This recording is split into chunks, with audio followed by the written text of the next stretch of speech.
Hello, everyone, and welcome to today's panel on Friday. This panel is all about just injecting positivity into board game design, into the approach of using board games. So we have a phenomenal group of folks to join us here for today's panel. And I'll kind of just let them introduce themselves. We'll kind of go from my side all the way over. So would you like to tell them, Eric, who you are and what you're all about? Hi, I'm Eric Slauson. I'm a game designer, editor, writer. Do a lot of things with games and trying to make people have fun and be silly, and that's what I like to do. All right.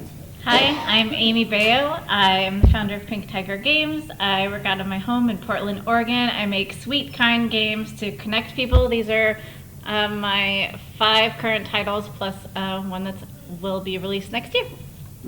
Cool.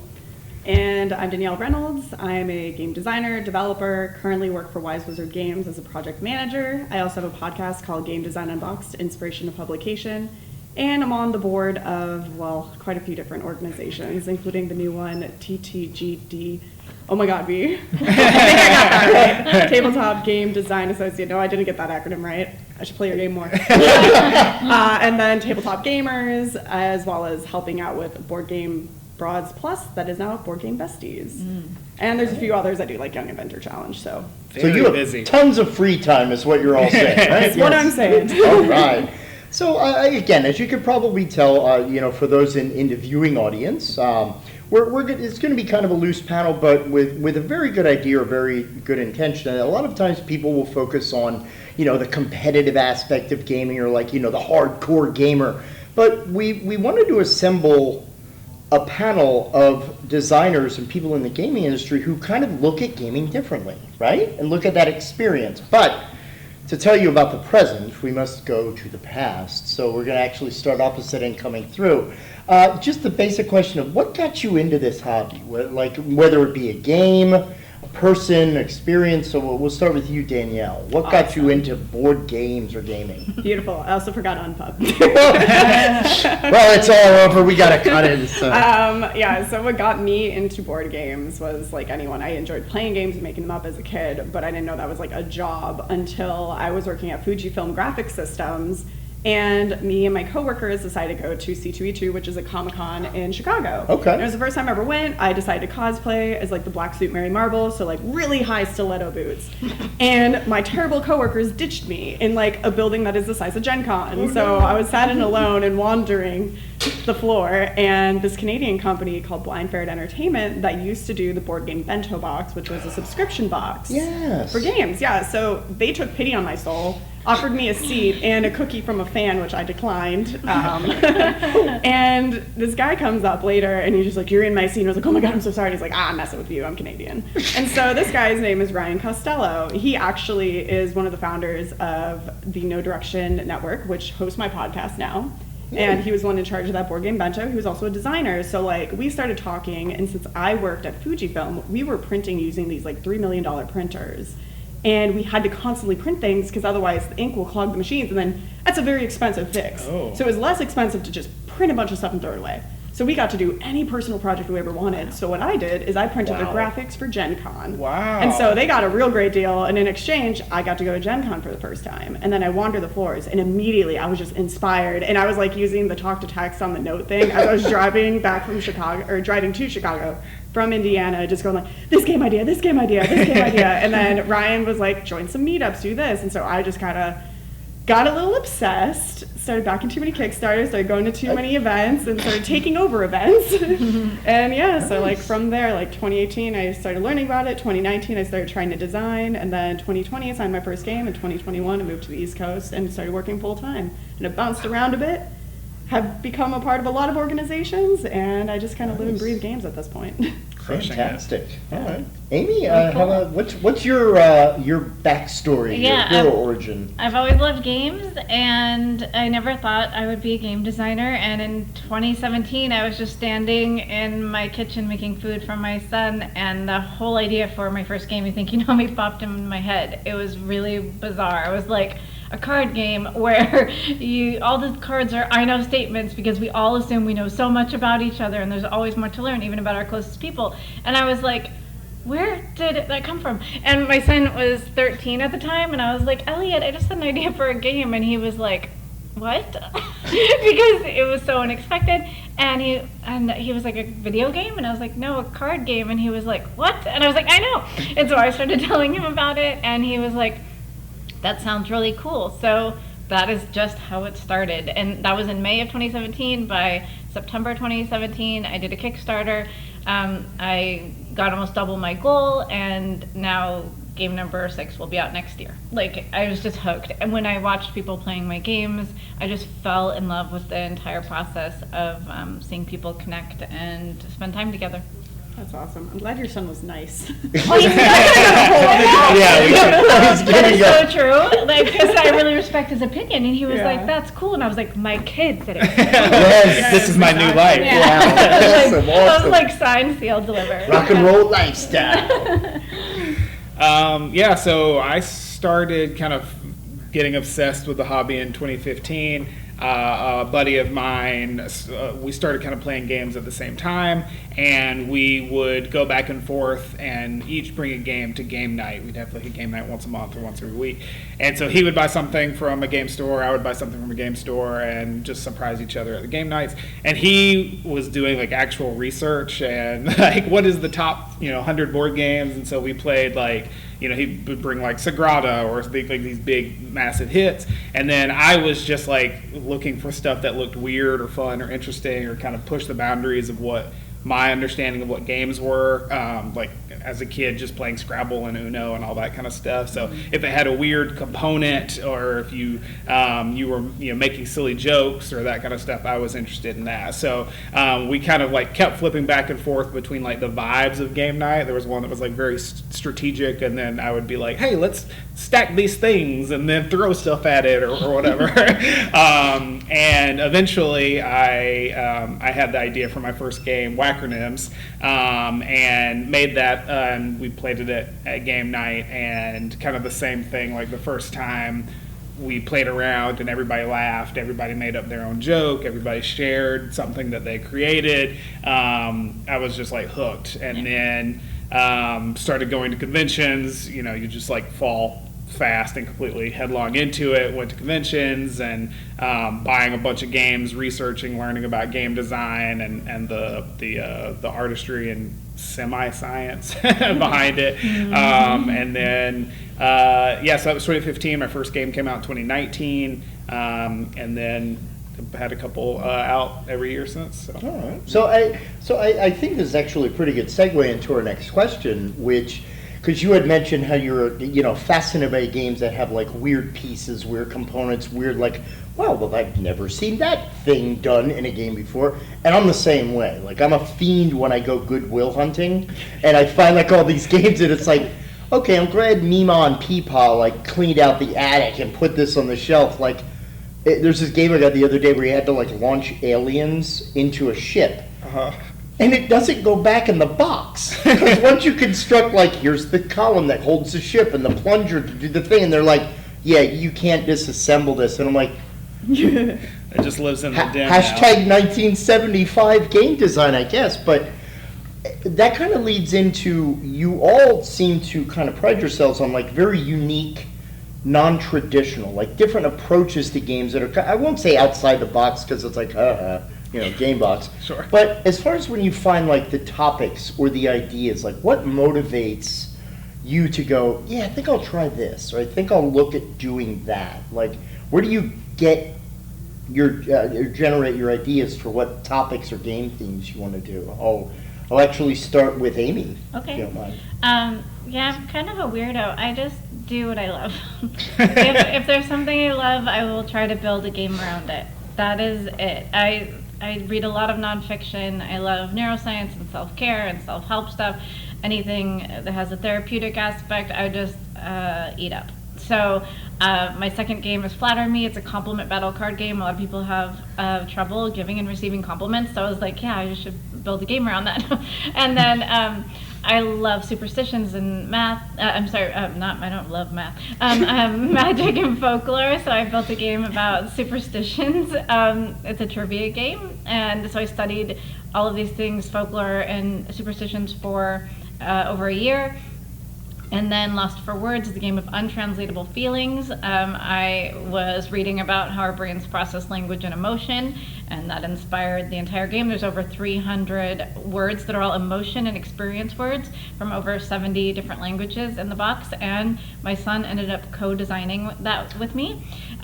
So that was amazing. And then Cloud 9 is a game of wonderful things, and it was inspired by just celebrating all of our favorite things.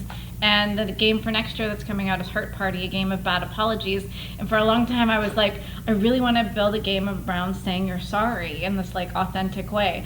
And I tell you, dear reader, it was impossible. So I went ahead and I made fun of it. So like it's my first game where I'm really like poking fun at how we do something. But I hope the heart also comes along with it. So yeah, everything is very much emotionally driven for me. Okay. Yeah.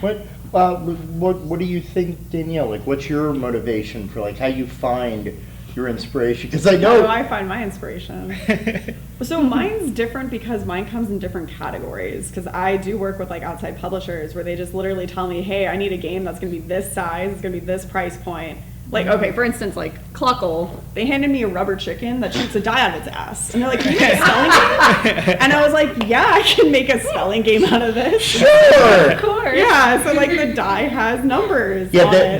did you see what is it, hot dog and chicken? It was actually up Yes. for an award. And I passed it at Target, and I was like, hun? She's like, no. And I was like, why? She's pretty like, fun. it looks like a game for our anniversary. I was like, Exactly. Like it's one of those things. They're just like, hey, can you make this? They found this rubber chicken in a China manufacturer, and they're just like, we want to buy a bunch of these and make a game out of it. So it's like, all right, now it's a speed spelling game, and whatever it poops out is how long the word needs to be, and your speed like flipping over things. Like it's a kid's game. Amazing. right, And that's I'm awesome. terrible at spelling, so I made one I can actually maybe win. So it's like that's one way I do things. Or Okay. like I see on Facebook they're looking for someone to work on this beautiful game about women, and so like her story, I applied, they liked me, and then I helped design this awesome game that's like very approachable. It's that collection, but on the back of every card, and there's 120 of them, is information about like historical women that are here from now all the way back to like Cleopatra. Yeah, I was just saying, one of the things about her story that I particularly appreciated is it's not, oh, you're talking about the same 20 famous women that everybody else talks about. Like, you Yes. really Very dug intentional, deep, right? Very intentional, yeah. Because there's the ones you know, and then there's ones you're like, wait, Rosa Parks isn't in here? But then you hear about this other woman who just happened to have been a child that did the same thing, so they couldn't have used her as the spokesperson for the movement. And so it's like very interesting. And so like sometimes I do things like this, but other times, caution signs, it's like right over here. This one, I was on a trip to Hawaii visiting a friend, and I just noticed all these ridiculous caution signs like watch out for lava, like look out for rocks hitting you in the face, watch out for shark attacks. Like, I mean, there's some interesting caution signs. And I was messaging with my friend Scott Brady, who did Boot and like Yes. Q's and Q's. And I was like, hey man, what do you think about making a game about caution signs? And he just happened to be in Alaska also looking at weird caution signs. And he's like, Amazing. yeah. And so we immediately jumped on a call and like created this game. And like 2 weeks later, pitched it, got 2 offers, and now this is coming out early next year. It's like one of the fastest cool. like inspiration to. So now you have to make a That's board game product. called Kismet. Yes. Because that's how that's you know? But yeah, so like I'm all over the place. Sometimes something just like pops in my head. Sometimes I am given like, hey, we need a game for this like random IP, like some YouTube channel. Now I've worked on 2 YouTube games.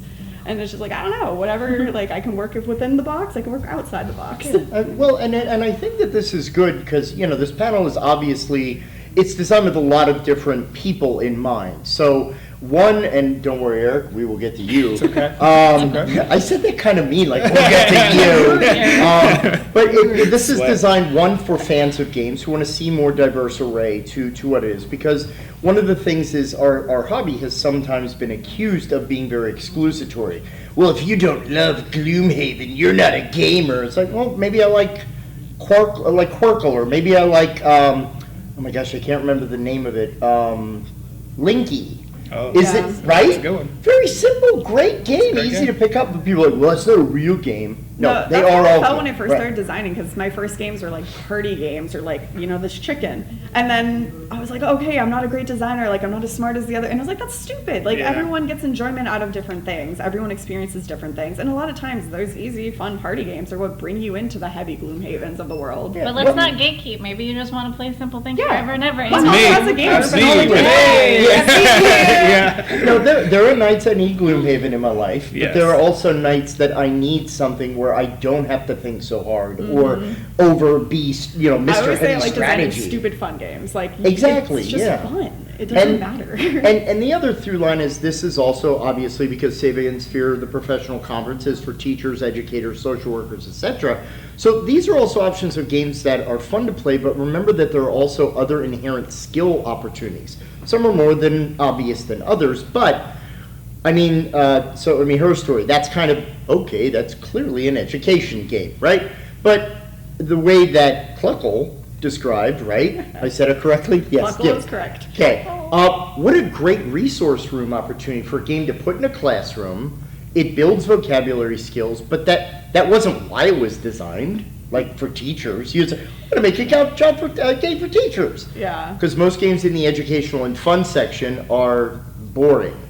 They're roll and goes. They have their place, right? But I also like how designers out there may not realize that there are opportunities like designer hired gun. Like if you got I got an idea to do that. Maybe your ideas are quirky or weird. There's a place for you, right?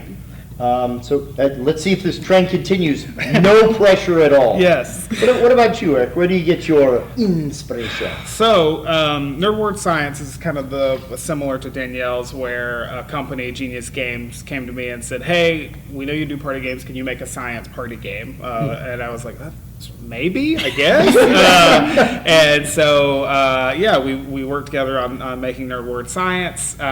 It's a game where you're trying to get your team to guess like a science vocabulary word that we all learned in like 5th through 8th grade. Probably have forgotten since then. But you can only give clues that start with the letters that are in the word. So if you're trying to get them to guess volcano, you can say cone because there's a C in volcano. You can say ash because there's an A in volcano. Oh, Perfect nice. sacrifices. Yeah. So it's like one of those things that, you know, we have the word and then all the other words put that letter there. So Basically, it's yeah, nice. it's kind of like Nice. using that crossword puzzle logic. Yes. But that was one that someone came to me to get designed. I have a Chucky like Child's Play game coming out next year. That was a similar thing where they were It's gotta be like, fun. yeah, hey, you like horror movies? I've heard, so like let's work on that. Every other game up here though has a kind of similar through line. I used to do it more often, now only occasionally, stand-up comedian. I've always enjoyed making people laugh and entertaining people. When I wrote like scripts for movies and stuff, I always had like a comedic through line through things. And so it makes sense. So I'd make a lot of party games where I could like put comedy in a box and like send it off and hopefully people can laugh without me having to be there. But all of these kind of grew out of me trying to make my wife laugh in some in some way. So Acronyms is a game where you are making up new acronyms from, you get like a bunch of random letters and a prompt and you come up with a new acronym for that prompt. And this came out of when we were in the car. The car that was in front of us, the license plate, I would just say gibberish based on the letters on the license plate. I'm like, oh, big green chili, or like, whoa, spicy meatball, or whatever, like based on the letters. Pun of your business.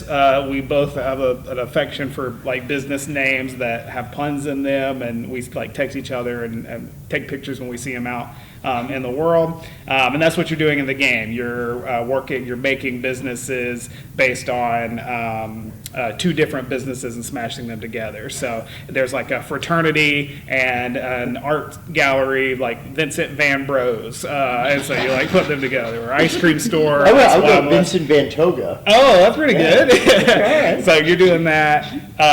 Monstrosity and Tattoo Stories are both drawing games. My partner is an artist, and we were coming back from a convention where we had been playing a lot of strategy games, a lot of these I had taken my party games, but it was kind of the same situation where I was kind of sheepish. Like once we started play testing and everybody is bringing out these like massive games and it takes 3 hours to play them, or an hour to learn the rules. I was like, I don't want to play mine because it's very simple and seems silly. So the weekend was kind of like, I guess it was a weird emotional kind of weekend, and she on the ride home was basically like, hey, can you make a game like where I get to draw, because like that's what I like to do. And I was like, sure, but I need to make sure that you don't just win every time all the time.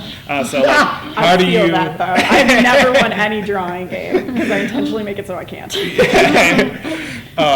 Yeah, because you're a great artist as well. Yeah. So yeah, how do you do a drawing game where drawing is only part of it, or failing at drawing is just as fun as like drawing something really good? So Tattoo Stories is a game where you're combining a bunch of tattoo elements to custom design a tattoo for someone else, and then you're pitching that tattoo. So the thing that you draw is really just like a visual aid. You're getting points based on the idea for your tattoo. And then Monstrosity is one person sees an alien, they memorize it for 20 seconds, they put it face down, and then they describe it to everybody else who's drawing as fast as they can and yelling and asking you questions and getting you to clarify things while your memory is like degrading. And then at the end, you kind of pick which one got the closest based on your memory, and there's some other points and stuff. But both of them, like drawing is only part of the experience, and so yeah, all of them, like I said, or most of them came out of just either my partner specifically asked for that game, or it was born out of something that I was already doing to try to make her laugh. So there would not be most of my career were it not for her. So thank you. Yeah, and I mean, truth be told, that's one of the other reasons for kind of getting everybody together is this variety of games that are out there, because for every one of these games, there is the social aspect where that's how just we get together, and why when we collaborate on something socially, getting together with people is probably one of the most positive things that anyone could do for mental health. Social supports have been shown time and time again the most important thing for positive mental health and positive change, if you're working on anxiety, depression, etc. So I guess, and everyone answered to that question, right? Yes, okay. yeah. I'm tracking myself because my own ADHD management. We got you. Yeah. All right, thank you. So following kind of along with that, you all described kind of like how you get these inspirations and topics. If there's anything to add in terms of, because I think some of you touched on this question about what kind of experience do you want people to have? Because it's similar, but it's also kind of different, right? Because there's the mechanical experience you want someone to have, like the gameplay essence. But when we talk about when I play a game like Arc Nova, just as an example, and I know that's like a very I love Arc Nova. It's a great game. It's not a game for my brain, because my brain's like, this game is too complicated for me. It's great for people that are into that, but I know that when I walk away, I have the experience of, wow, that was woo. But talking about something like Pun of Your Business, which is, I always pitch to people, hey, the first couple minutes of Bob's Burgers when they have like the funny business name, Yes. right? Or the food truck episode? Yes. We're going to play that game. And people are like, I can't come up with puns like the pressure. And I go, it's okay, we're working together. It's cooperative. Right? Yeah. So that idea of like, what do you want, like the experience that you want people to get from playing one of your titles, or emblematic titles, I guess we could say. Who wants to take this one? Oh, Danielle, Go for it. All right. Okay, the only reason I'm so excited about that question is because I just had that in an article that I got interviewed for. So nice. on my podcast, I always Nice ask plug people like, also, by the way. yeah, thank you, right? I didn't even say it, but yeah. Well, because in my podcast, I always talk to designers. Both of them have been on it. Actually, you were one of my first. Yeah, I was. Yeah, like yeah, you're like number 3 or something. Yeah. Yeah, for Tattoo Stories, and it's interesting because I found people sometimes go towards mechanics, sometimes theme. But then there's this like new category, which is like feeling, which you were describing, and also you were. I feel like all of us might actually be feeling designers, because like even with a strategy game, like I want the feeling to be when you feel really good when you make that big move, like you somehow combo some stuff, and it just like feels amazing. Like in her story, when you combo the right engine building cards and you just zoom around, or like in Secret Clue when like you and your team are just all in agreement, like this is the animal we're trying to guess for, and it's just like it feels really good. Especially if you're like, I don't understand these clues, but we got it, and you just feel really awesome about it. So it's like that is very much like what I aim to do is, or if it's like a party game, like I want people like laughing until they're crying. That was what I was doing at a brewery this week, playing caution signs. Like I was just tearing up, and I had to leave to go to the bathroom because there was my head went, someone peed themselves. That is awesome. I had to excuse myself. Not a metric you usually see in a boardroom discussion, but you know. But it should be. Like that's how you know it's a good game. When people like remember it later on, like it can be a fun strategy game where it's just like, oh, it was so crunchy, and like someone like won but barely, and that's like a great feeling. But with a party game, like you laugh because of like these interactions with your friends, and it's just like this high you get, or I get at least. Yeah. No, Totally. No, yeah, I would agree. I think that there's some through lines of my games. One that you mentioned, like having memories. I like a lot of my games. You take something with you, like either you can take pictures of like these terrible drawings that you did, or there's a new acronym that you and your friends are like texting each other that you made up during the game, or like in Nerd Words you like learn some new vocabulary. Like it kind of goes with you after you stop playing. Versus one of the things that I kind of say about strategy games, even though I love playing different strategy games, you play them and then that's it. Maybe you get really into like the meta of I'm going to learn the strategy of this game to be better about it next time, but a lot of times you're not going to remember who won, or like you're not going to really remember that combo, and so I want something to stay with you, but then also for it to be like interpersonal. I want there to be that connection. I want people to be talking. I want people to be laughing. I want to be like one of the loud tables at the convention. I love it. So like when you like walk through the conventions at board game conventions, a lot of times like you just see people like this. Oh yeah. You know, and it's like four people looking around a board, and they're having fun. They're having a blast. They're having a ball. Yeah. But that I don't know. Like it's not. You said like that high or whatever. I don't know how to measure if a game is good based on like a strategy game. But if people play it and they're like, that was interesting, or like that was clever, or like that was good, I'm like, oh, that was a failure. That's not because my metric is like it has what is the volume of you're laughing, or how many jokes people like milk comes out of your nose, laughter, like yeah, exactly. So yeah, I want like visceral reactions. I want memories created, and I want people to be interacting. Cool. Yeah. But what about you, Amy? Also memory making, the feeling, connecting, staying curious about each other. Definitely with Cloud9, when you build your top 9 things that are in your sky, taking a photo of that. I have in my roles a bonus, go out and do all of those things. Nice. So, and then Lost for Words, a lot of people message me most about that game privately because they've had such like, sort of maybe even intense playing moments with people, and they've learned new things and shared things, and you think you know me. Again, going back to curiosity and connection, it's okay to be wrong about even the closest people in our lives. Like it should always be something new to learn. There's no way you can hear everything in someone's head or heart. Like there's always more. So I forget what the question was entirely. But It's about what you want people to walk away from. I think you've captured a lot of that. I think of my games as interactive art, and I don't mean to sound that like as a highbrow thing. I think interactive art. Well, you don't have a cigarette in a French holder. So you're not that, if you need me to get one. True. But the idea is that like I want people to make them their own too. With all of my games, you should use that loosely.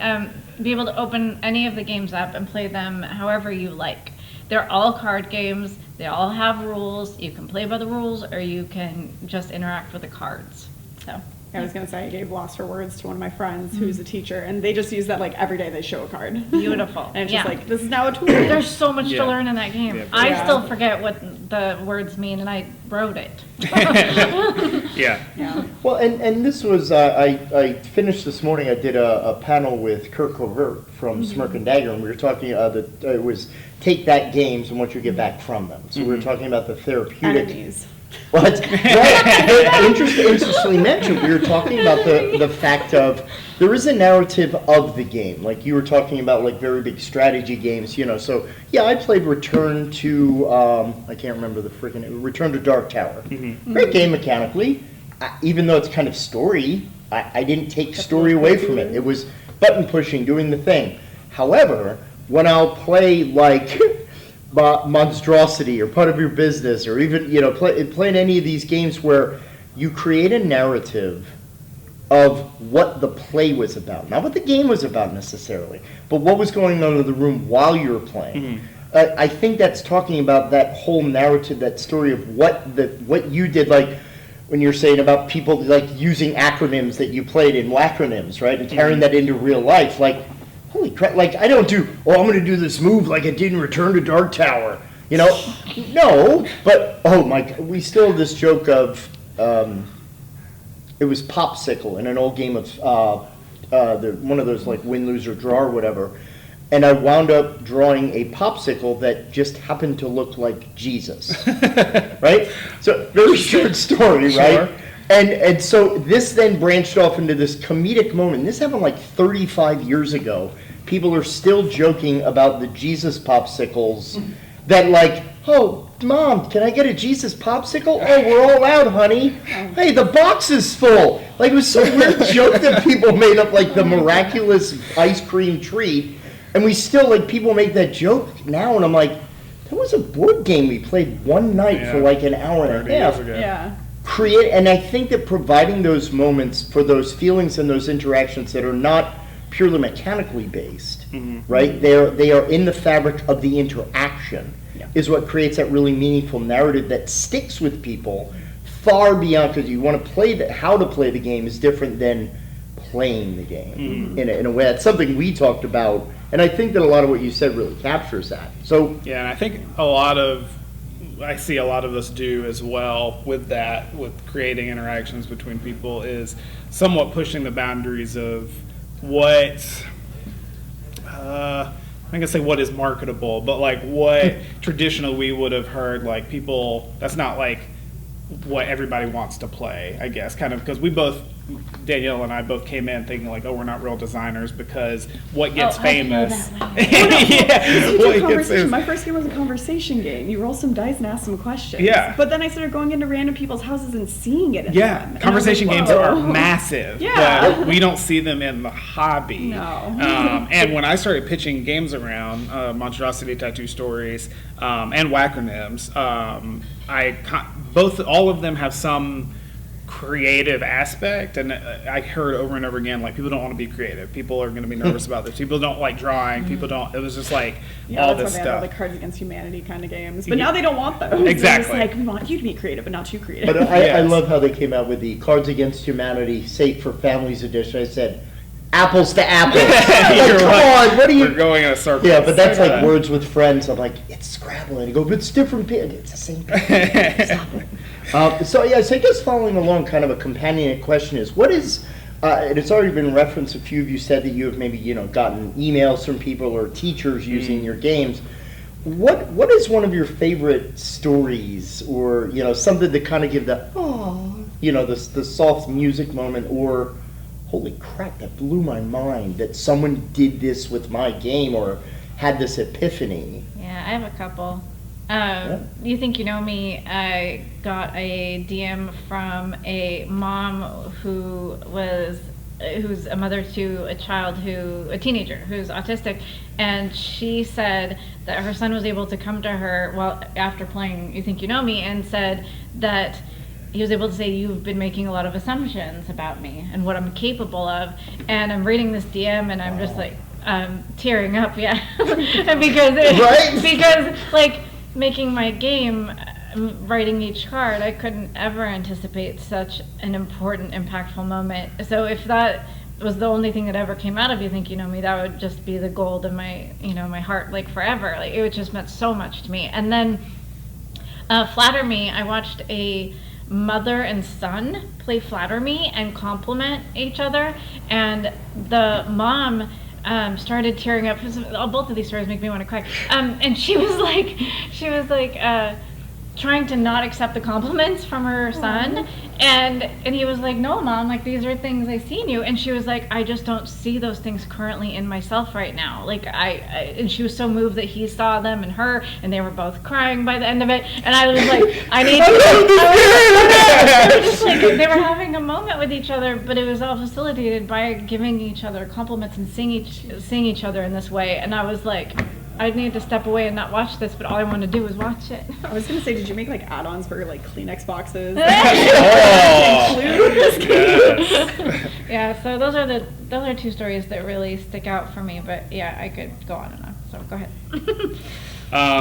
For tattoo stories, I've seen people get tattoos from I have the too. games. Yes. Yeah, so they designed it playing this game, and then You they're remind me, like, asking, actually what like is the strangest tattoo that someone has gotten because when you do all the Jackbox party games, like Yeah. people can get a T-shirt with their Yeah. art on it, right? Yes, So yes. I'm sorry, I'm too curious. Well, the one that pops into my mind, there's a YouTube channel called Smosh, and they have a sub-channel called Smosh Games, and so they play tattoo stories on their channel. It's got like 1.5 million views for the video, and they've and so Courtney Miller, one of the people on the show, she designed this tattoo that was like the Statue of Liberty, but like blind justice style, but also like flashing and like a censor bar and like a banner that was like live free or die, or so, I don't know. It was like super epic, like a flaming sword. I don't know. I need this! It was Wait, awesome. somebody got this tattoo? Yeah, and someone got Where? the tattoo. Where Yeah, on their body? I wonder. think it was on their arm. Oh my I don't remember. But it looked That's awesome. detailed. Yeah, it's very cool. Wow. That's like so many rightful causes That's a on lot. one image. It Like was a lot, but it looked dope. So yeah, that was cool. And then Monstrosity, that one has been very cool to get. That's the one that I get the most emails about and DMs, because it's used in a lot of classrooms. I used it in my classroom when I was kind of designing it, but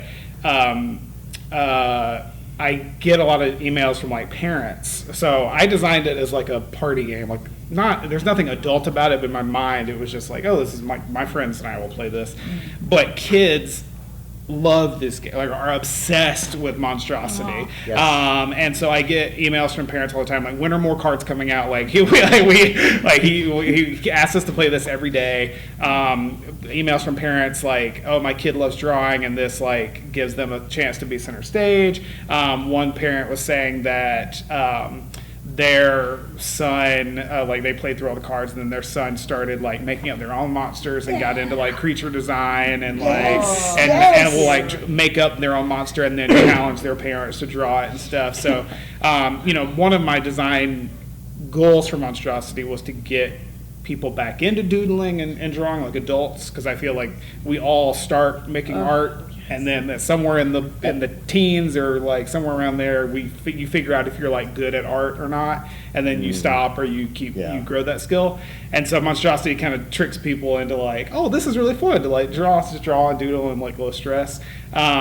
So yeah, just kind of cultivating that love for making art has been really fun. But yeah, so the emails from parents and teachers and stuff from Monstrosity are cool. Truth be told, Monstrosity is actually one of the 8 starter games when we do a 2-day training on how to incorporate games into classrooms, therapy, and just whatever kind of beneficial capacity building groups. That is the game that represents creativity and expression. Oh, cool. So yeah, that game we package in our 2-day training.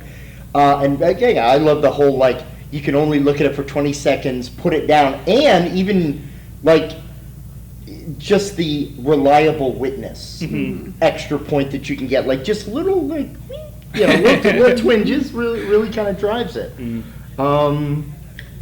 my turn. Yes. No, there's that ADD. Did I get every one moment? Okay. Yeah. What have you heard? What's the happy haps? I would definitely say the most comments I get from like emails or social media is from her story, because similar to you both, I get like DMs sent. I get people that'll take like pictures of their family, or they'll do like videos where they're like, "Thank you, Danielle, for working on this amazing game." Like I've had like little kids, like little girls send these like videos from like their uncle will send it to me, and it just like it warms my heart. But one of the best moments I remember was when I was at Tantrum Con. I was a special guest and I was like showing this game off. And it was at the very end of the convention, and I was going to be showing it to Carly from Gnarly Carly Gaming, because she was going to be doing a video for like Underdog. So I was going to teach it to her so that way she didn't have to read the rule book. So I'm teaching her it, and Daryl Andrews and this other like con goer, and this man comes up, and he doesn't know who any of us are. He just comes up and starts to like spew and gush his love of this game, and he's like, I bought this, I have 2 like younger daughters, and I wanted them to like know how powerful they are. Like I'm a single father, and it's like I just like wanted this to be like a tool of like what they could be, and just like start saying all this nice stuff. And of course, like Daryl is someone who likes to pick on me, and it's meaning like, oh, I don't know, have you like heard about the designer? And I was just like, Daryl. And then the guy clicks, he's like, wait, did you design this? And he immediately was like, can you sign this? And it was just like so cute, and it like made me so happy, because this guy just like wanted to share his love of this game. And it's like for strategy games, there are like hardcore gamers that feel that way, but for someone who like didn't necessarily consider himself a gamer, but just wanted to go up to this group to tell them how much he loves a game. Like I've never had someone interrupt a game of like playing with people to do that, like with strangers. Awesome. And so that was just really cool. And then it was funny because it appeared on her video when she was like describing it. And it was just like I couldn't have timed it perfectly. That's awesome. It was so nice to just see that and like work on that game. It was very fun. So I guess another kind of next direction to kind of take with this is, because we talked a little bit about, you know, the impact the games have had on other people, the intention behind your design. Just looking the best way to phrase it. So like when you talk about how you got into the industry, we all know that like different games can hold different impact. You've already given examples of the way the games have really inspired.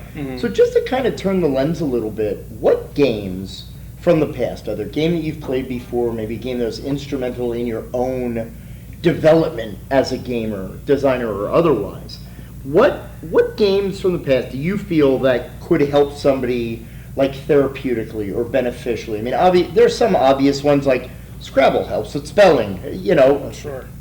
Granted, but like other things, like games that really just kind of maybe inspired you to say, you know, maybe borrow a little from this or a little from that, or that's really awesome. Oh, can I go? Yeah, absolutely. Yeah. Yeah, that's one of those whoever feels the need Yeah, questions. I mean, well, just on the side of like more physical therapy. So my aunt, she had stage 4 cancer, and surprisingly lasted 5 years. And I would like come and help take care of her, and I was like there to the end. But she actually used like Tenzi and Farkle, which at the time I'm just like, these are just dice.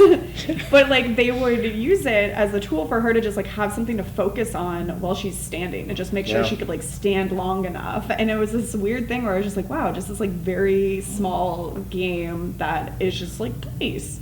But they used it to like see if like her motor functions were like still doing okay, how slow she was going, and like if she could focus on something just so she could like make sure she was like standing upright when it was getting worse. And so it was like, I still think of those games when I think of that experience. Yeah, I mean, just to table off real quick, one of our favorite games from the OP is Astro Trash. Oh yeah, that's a good one. Yeah, it's another great one for that, you know, fine motor dexterity, tensile strength kind of things, because all the pieces are a little bit different. So, you know, and then the whole fast-paced nature of the kids just love playing it standing up as well. Like, you know, that's another kind of thing. Again, it's all about seeing, well, what else could we use this game for? How else could this game be used? Because the games have mechanics that people want to play. So it's about leveraging that fun, but not, today we're going to practice reciprocal communication skills, so we're playing Pun of Your Business. You know, it's like, oh, that sounds fun, let's go, Doc, you know? Yeah. But that, and I know, like, I personally don't play a lot of RPGs. Like, I've done some one-shots or some, like, shorter campaigns. Like, last year I got hired to be on an RPG for, like, Pride Month. Oh, nice. So just, like, because I was someone who's in the community, is someone who is, like, like I'm a lesbian.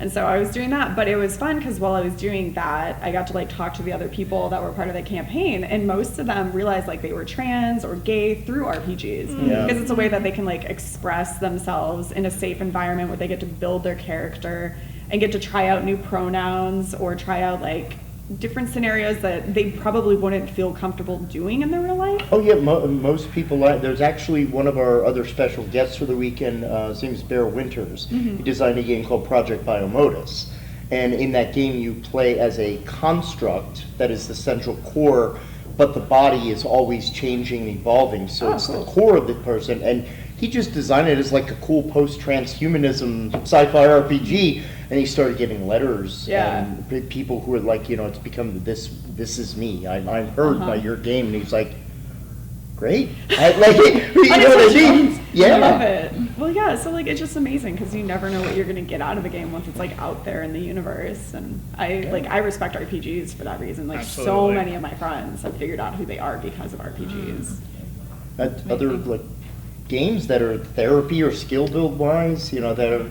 My son is 19 now, and I homeschooled him off and on up until high school, and so playing was part of our curriculum, but officially and unofficially. So just playing, starting out with the simple games, and he was tiny, and moving into like he was obsessed with the little traffic one, the Rush Hour. Rush Hour. I love all the think fun puzzles. Yes, It's so good. Like solo puzzles. And awesome. and we would play that together, even though it's a solo thing. Yeah. Like when he was really little, but his brain, he was so much more strategic of a thinker than I have ever been. So even when he was little, he would smoke me. It was amazing, and I would be like, "Geez!" And he's just an amazing gamer. Anyway, now he's a total video game head. But anyway, I think that all of those things built up to how I see games, but it wasn't conscious at all. It's like I'm more into like affirmation cards or tarot or things like that, which you can see by looking at it.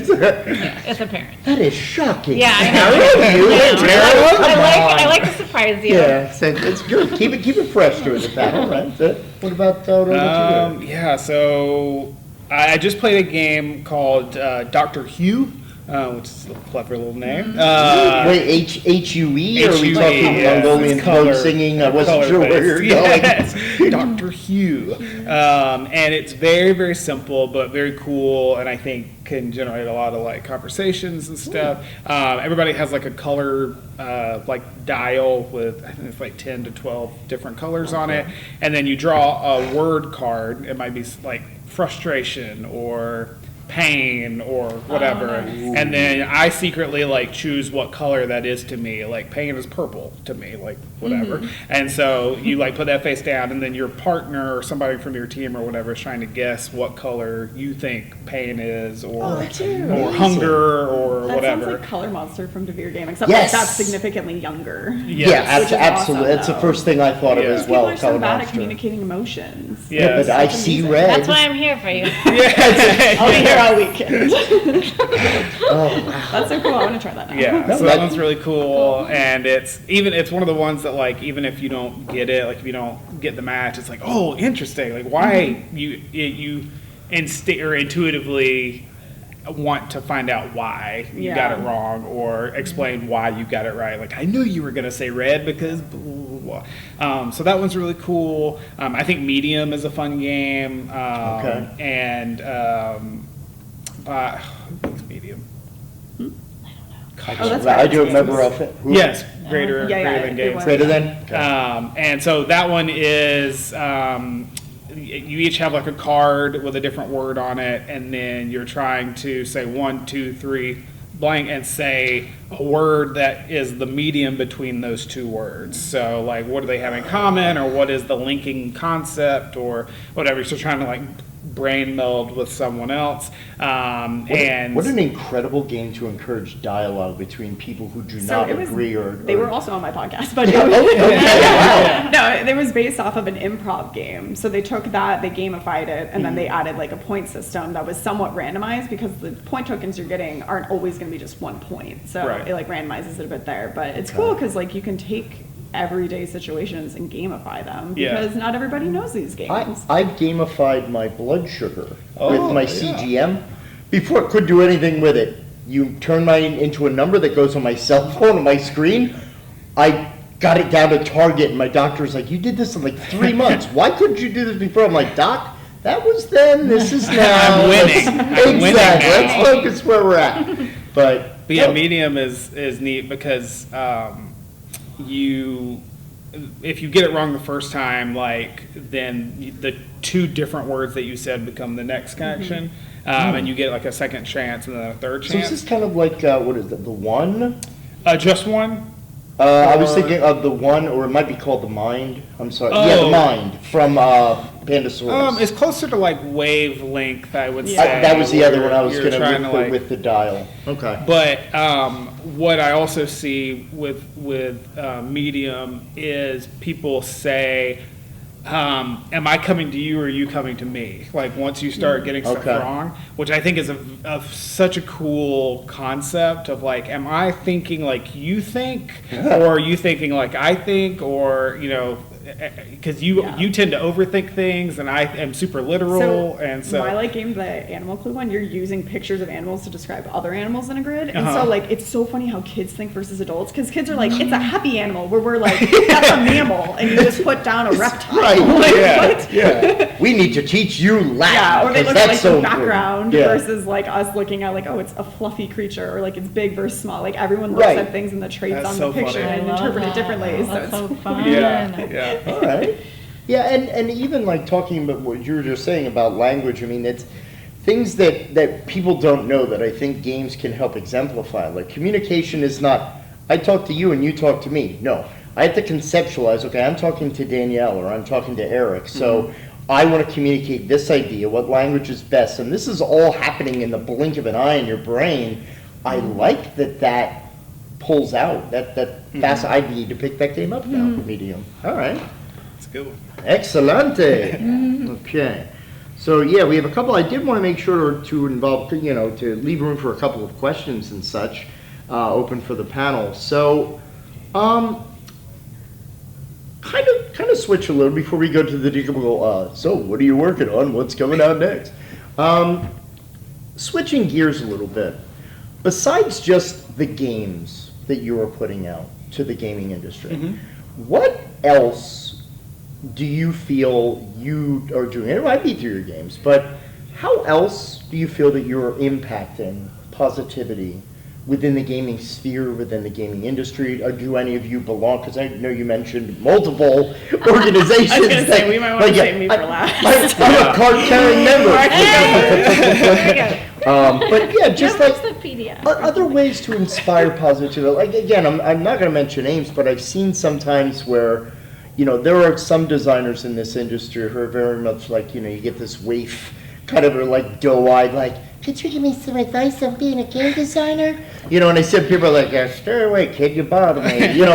But I've also seen some designers who are like, yeah, I'm going to put everything I'm doing right now down to the side, and I'm going to give you an hour of my time to like, oh, one thing I could tell you not to do, or do this, or be yourself, whatever.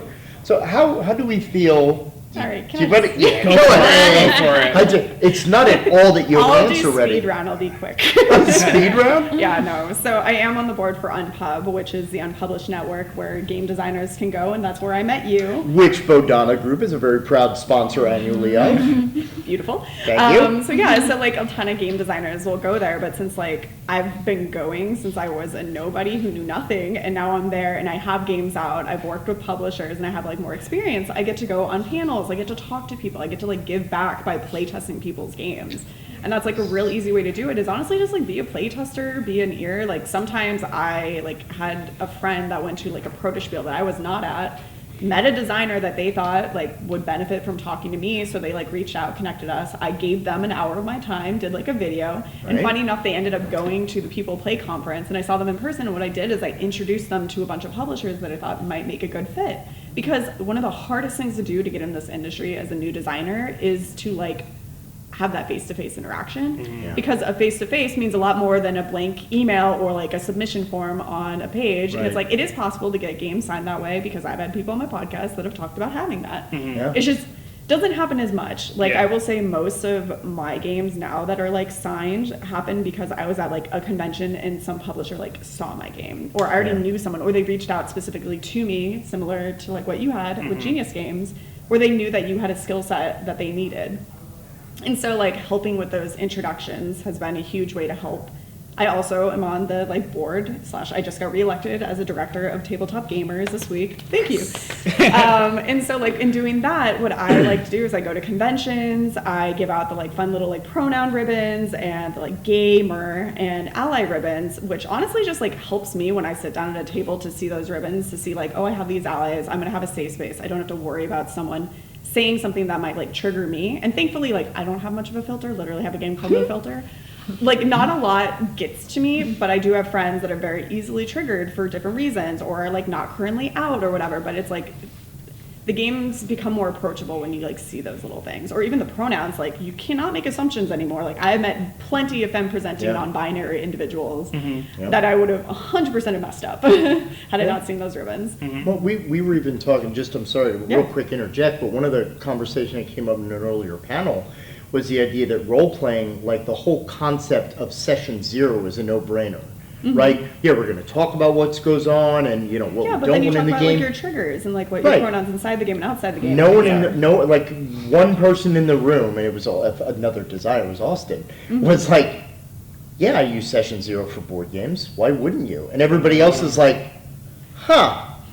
What, you know, because most people are like, well, sorry, that's the game art, or this is the mechanic of the board game. It's so self-contained, people Yeah. assume. But yeah, we used to use monikers for our creativity and expression because it's like, you know, Yeah. steroids, like display game. But because we advocated for the monikers to be used with younger kids, we were like, hold on, let's go through that deck first. We're going to take Cocaine the Bear sense and of Pedo things. Bear and, you know, all these cards out of that set. So you do need to monitor, I think, for a lot of what you're talking about. Yeah, and I mean that's been an important thing, but also when I'm just there and you like see my little badge or you see my ribbons or my lanyard is just filled with a bunch of like pride pins, and I designed them Yep. for like our thing. So like at every bigger convention, we have like a new pin that comes out. We're gonna have 2 little gay penguins that come out at Hacks Unplugged. But as soon as they see that, people feel like they can talk to me and like open up to me about like their sexuality or their struggle, and it's amazing. Like honestly, just like seeing this like banner or whatever that I give out, it allows someone to like open up to me, not only about games, but sometimes they do say like, hey, I was doing this RPG and this is how I found out who I am. And so just because I don't play them, the amount of stories I've gotten about that is like insane to me. Oh, yeah. So that's been like really nice, just like being someone to listen and like kind of just be like someone to bounce ideas off of, or like talk through things and like explain. Like I have a lot of friends that are like bi, but they're married to men, and they feel like they're not a part of the LGBTQ plus community. I was like, no, you are still seen, you can still have attraction, just because you're not acting on it doesn't mean you're not gay. Yeah. Like, Well, it's there's fine. a lot of, I don't know what the term for it is, because that's not my lived experience, but a whole lot of, I guess, judgmental or boxing out. No, the label there's means a lot of this. biphobia out there on both And I'm ends. like, what? I don't get it. Yeah. I personally don't. But there's like a lot of things like that. So working with these different organizations, or the new one, the Tabletop Game Design Association, is something that we're building so new designers don't get screwed over. Like I've been screwed over where I don't have like my name on games, and it's like I'm on BGG. Yeah, or like you're not getting paid for the things you did. Well, Or the like, simple thing yeah. of, hey, thanks for designing this. I have a designer, I will definitely not mention their name, but hey, thanks for designing this game that's been at the top of BGG for like a year and a half. Okay, so you want me to go to cons and promote it? Can you pay my airfare, my hotel, no? Yeah. Yeah, that. We're trying to do a lot of things to help people. Like we want to help publishers get a better system for like actually taking notes on all the pitches they get. Because like I understand they get like hundreds of pitches, and that is really hard to organize. Oh, yeah. And things are gonna like fall through the cracks, but it sucks. Like you basically just like live in this, I don't know where anything is. Like, are they still considering this? Like I prefer a hard no Yes. from a publisher. I'm like, thank you, you rejected me, I'm gonna move on to the next thing, versus these like soft no, maybe yeses. So like we have a lot of things that we're trying to accomplish there, but mostly like standardizing contracts and trying to get everyone in the same boat so no one gets like messed over. There's no like crazy like legal jargon that I do not understand that crap. I always send it to a Right. bunch of designer friends to see like, does this look good? Did I miss something? Yeah. Like, especially now that we have television shows going on based on board games. Like Snake Oil now has a board game television show thing. So Yeah. it's like, you need to even include media in your contract now. Yeah. Because you never know what's going to Right. happen to your game. Yeah. Changing Yeah. times. So it's like there's a lot of different things that I like to do in like organizations that I find to be really impactful, and like trying to bring in underrepresented people, like helping like women get in, or LGBTQ plus, or like, and the nicest way of saying anyone but a straight white guy, like yes, I definitely still help them, but in a different way. Right. They might not be invited to like, a big gay dinner. I would like to echo that. Yeah, go ahead. Yeah. That part. Yeah. And it was really cool because like the two of us were up for Rising Star, and then I know you in the past have been up for Rising Star, so it's Yeah. like we are seeing a change, and it's really cool, and I just like promoting all of the above, and I'm always willing to talk to someone as long as they're not being creepy and like stalky with it. Right, there Which are has happened. limits. Same Because thing. there's something different from give me advice to, hey, could you assess and evaluate my game? And I'm Yes. like, that is a contractual service. Because now, Mm-hmm. like, you know, I've learned because I've listened to designers, because I was always a consumer, but now I'm more involved in the industry. So it's, oh, no, this is going to take more than 5-10 minutes or a playtest Yeah. session to look over my stuff. That is paid, and respect people's time. Exactly. Because of the way that it is, in some aspects of the industry, it is not respected. Yeah. Yeah. No, and I mean it's really- Design monkey design, and it's like, no. Yeah, I don't know. It's like this hard balance of like I don't get paid to do any of the things I've just listed. Right. But it's like one of those things that like it makes me feel good, and then when someone like I don't need to be the best designer out there, but if I help make the best designer have a platform, like get into the industry, like I'm Yep. calling it a win. Yeah, And if like our industry absolutely. just gets a little better, because when I was at People Play, which is more toy focused, they're so competitive, they're so secretive, they're Really? so stabby. Oh, yeah. In comparison, where I'm just like, I post everything I work on as long as there's no NDA involved, and it's like Yeah. I share information. Like there's so many great blogs and podcasts out there. Like I love Jamie Stagmeyer's one. Like you learn a ton from each other. Where that's I just like you don't know about a product until it hits the shelves, basically. Yeah. Because someone will steal it. Exactly. We're already stealing other ideas by borrowing concept. Steal like an there's- artist. There's nothing Yeah. original anymore. So. Yeah. Hey, are there other additions as far as the positive? Because definitely Danielle covered a lot of Yeah. ground. I think a lot- No, I want to make sure. I think a lot of the same stuff, like trying to make time for up and coming designers. Same. I do a lot of like, I'll hop on playtest or advice, or look at people's contracts, or just little things like that. I think one of the things that we're all kind of passively, somewhat actively doing is just like representation and visibility. So kind of walking into a room and seeing like, oh, there's another brown person in this room. I'm like, I'll be that other brown person. I'll be at the convention. And at Gen, I think it was Gen Con this year, they had a BIPOC lounge, Yeah. which was Nice. like huge, and they also had like events in there. And one of them was like a BIPOC networking something, and so I volunteered for that. And so there was like different tracks, like are you a designer, or are you a content creator, or I don't remember what the third one is, like support. I think it was like background, like writer, something else. Yeah. And so people could sign up to like interview people in that like sphere. And so I got to just spend like 2 hours talking to people up and coming and give advice and my lived experience Cool. and that kind of stuff. So but just visibility, keep going to the conventions, being the person that someone feels like they can come talk to. And helping host those events or just showing up means a lot. And just Yeah. like advertising it. Yeah. Because even if you can only drop in for 15 minutes, hopefully you brought like 5 people. Yes. Just for being there. Yeah. Anything else to add, Amy? I was lucky enough to be a Horizons Fellowship winner in 2021, and so that really helped me get things going. Like, I don't think I ever would have gone to my first Gamma without receiving that fellowship, and so the year after that I participated and helped. This year I'm not doing so much anymore. But I just kind of lent myself as like, if anyone wants to email me or ask me questions or get on a Zoom, I do any of that kind of stuff, just to talk about anything from Kickstarter to game design. And I just try to make myself available. And if I don't know the answer to something, then I feel like my network has grown enough that I might be able to introduce you to someone who will have the answers you need. So just helping and help facilitate that ripple out. Yep. Yeah, however I can. I'm there. and, Yeah. and just some things, I mean, because people may assume, but I'm not in the industry, and just a couple of reminders of things you can do, this weekend and just in general. Because again, having accelerated us now doing going to Origins, being a member of Gamma, and going to PAX Unplugged and such, now the Unpub community, one of the coolest joys that I had was 2 years ago, my first Unpub, I went and I played a game that was essentially competitive Wordle. Okay. Right? And I play tested, and I was like, okay, this is pretty cool. Right? And I was able to play.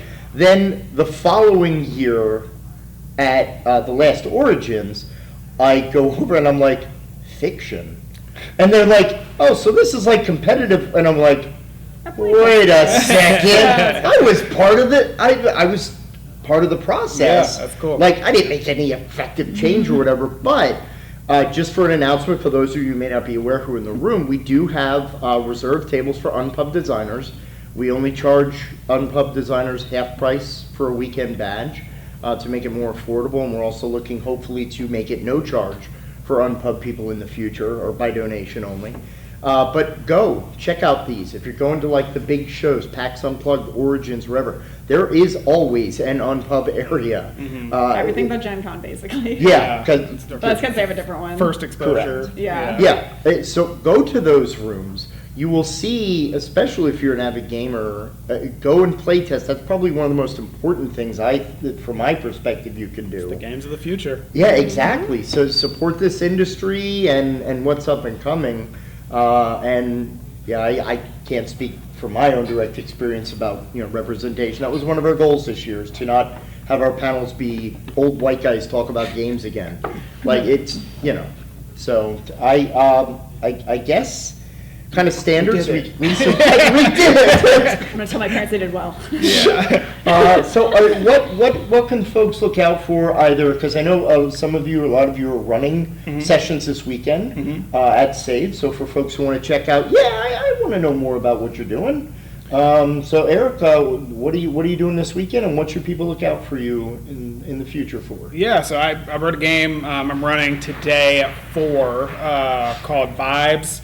And it's a social party game kind of about what the feeling is at the table. So an emotion or a reaction or some sort of situation is drawn. It might be something like having strong feelings about which mirrors are hurtful liars and which ones are accurate. I believe that mirror. That mirror is mean. That's not a mirror. Nice. So you flip it up, and then everybody secretly reacts to it.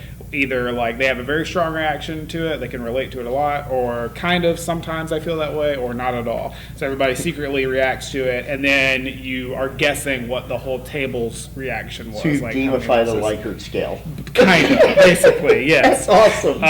So I'm playing that today, and then there's a couples version or a 2-player version where you're just trying to guess what the other person said, so that one should be coming out next year from Pandasaurus Games. So I'm playing that a little bit, getting some play testing in, and so I've got that coming up. I've got the Chucky game coming out next year. I don't know how much positivity, good feelings are going to be in that. A lot more blood and murder and mayhem, but it's still a good time. So those are the two main things. More Monstrosity coming out. We've got expansion packs for that coming out. I'm just keeping busy. All right, Amy, what's on deck for you, and what are you doing this weekend? This weekend I have a booth. You can buy any of my games. I have Cloud9, which is exclusively available only at Barnes & Noble right now. So you can either buy it from me or Barnes only. It's not available anywhere else. So Cloud9 is here. Flatter Me, a compliment battle card game, You Think You Know Me, Lost for Words, and Rabbit Rabbit. And then I'm also playtesting my new game, Hurt Party, a game of bad apologies, tomorrow afternoon. And I would love to have people play Hurt Party because it's really fun. And it looks like cake, so it's cute. Yeah, that's what I'm doing. That's so funny. I have a few. I feel like I just went a little overboard on all the different games I'm playtesting this weekend, but 3 of them are ones I'm developing with Wise Wizard Games, and that includes Pack the Essentials, where you're packing cats and clothing into suitcases. That one's today. I do not remember the time, so you can look. So I've got that one. Caution Science, which is a speed drawing game of warning your friends about melting babies, stinky monkeys. You never know what's going to come at you. And so we're going to be doing that one. I think that one's at 8 p.m. tonight because I figure like night vibes. Yeah, nice. Yes, and then I have also a scary game called Something Scary, which is kind of like an exploding kittens meets unstable unicorn meets murder vibes. Oh, nice. So Wow. like, kind of fun card game. It's a hell of a game blender right there. Yeah, and tomorrow I have a ball drop game. So if you think like Plinko with little pegs and marbles coming down, right now the codename is Balls because why not With make a it like Z? and have a game? Is there a Z? I don't know yet. It's part of the question I'm going to ask if you play Probably. test it. Yeah. Probably should be Lowercase b, capital Z. Yes. So that one's fun, and I'm excited that we're leveling up our prototype soon because that is signed by CMYK, who did monikers. Oh, nice. So Yes, we're gonna have a excellent. nicer version than the janky one I brought here. Amazing. Nice. So I've got that, and then let's see, I also have a space game I'm developing called Stellar Struggle, where everyone is simultaneously revealing different actions they're doing. They're going out into space to fight each other. They are going to like go for politics or like generate resources. It's a cute game. Like I enjoyed playing it. And then the last one is kind of like life, except if a gamer made it. So like you are bringing children to adults to retired, and you're generating resources, and it's kind of an action placement game called. As long as I don't have to stop and get married. No, Like we're old not going to Ryan. ask how those. There's actually an adoption/hospital, so like you don't know where the babies are Nice, coming from. cool, Yeah, it's kind of awesome. cute. It's like a cool way to No, include that it. we talk about life and like cultural Yeah. and sensitivity and how like we just took, there was so much wrong Yeah. about It was but a even different older time. life older Yes. life had So like that is what I'm suicide. developing, Yeah. and it's Yeah. okay. So this game has changed names quite a few times. So I don't know if I would put it as Lifetime or if I put it as The People We Love. I don't know. Oh, I don't like know which that. title I used, but Yeah. it's one of those titles because Nice. this title's changed a lot. People Who Love is a popular artist brand. Oh, that's good to know. All right.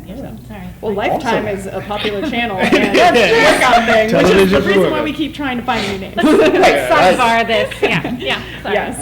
So, Yeah, that, and I have probably some other ones that are in my backpack that are not on the schedule. yeah, so, I so play test. I will say when this is finally, when we get this broadcast, it will be on our YouTube and our Twitch channel, so you see all the wonderful links and social medias, if that, I don't sound too much like an old man saying that.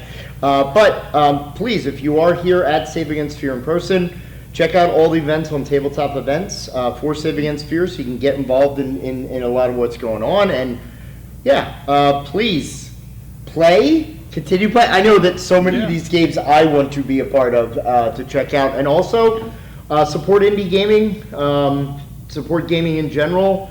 So Unpub, which will be coming up in March of this year in Maryland, also Cardboard Edison and other programs like that talk about up and coming gamers. Proto Spiel is another one. Proto Spiel. Yeah, so just, get informed, get involved, and just help anything out. Anything final to leave our You can We find have- me at Pink Tiger Games everywhere. Yeah. all right. Anywhere, every social thing there is. I'm at Slauson Designs. You can find me there. Cool. And I am Token Gamer, like Gaymer, and you can find me on Blue Sky, X, Instagram, and then my website is dmrcreativegroup.com if you want to see some of the stuff I worked on. I should probably update that. Does anyone have questions? Yeah. Anything on your mind? Yeah. Any questions? David? So you were talking about the compliments game, and we're always looking for therapeutic applications. That's what Save Against Fear is really all about. Yeah. And it occurred to me, I was like, when we were doing parent-child interactive therapy with our own child, we had to make up our own game where you just heaped on praise after praise during the first phase of that kind of therapy. And I'm like, it would have been really nice if we had had it Yeah, off I the should have shelf. mentioned, You Think You Know Me, Flatter Me, and Lost for Words are all used in therapeutic settings. Cloud9 has had interest. It's only been out for a minute. It's been out for 4 weeks or so. So, those are all used in therapeutic settings, which I also did not see coming. I'm not a therapist. Right. So that's been really lovely. great. Thank I you. Flatter Me at PAX Unplugged last year. Oh, Except thank therapeutically. Yay. That's amazing. Yeah, so I mean, I think we were talking earlier about stopping over, no, that was somebody different, but, or, yeah, stop over at the vendor hall if you have time before you get back, because, yeah. Awesome. Any other questions? Anything? No? All right. Thank you. Yeah, thank you. Thanks for having us. Yes, thank Thank you. It was you. a fantastic panel. Thank you. All right. Be well.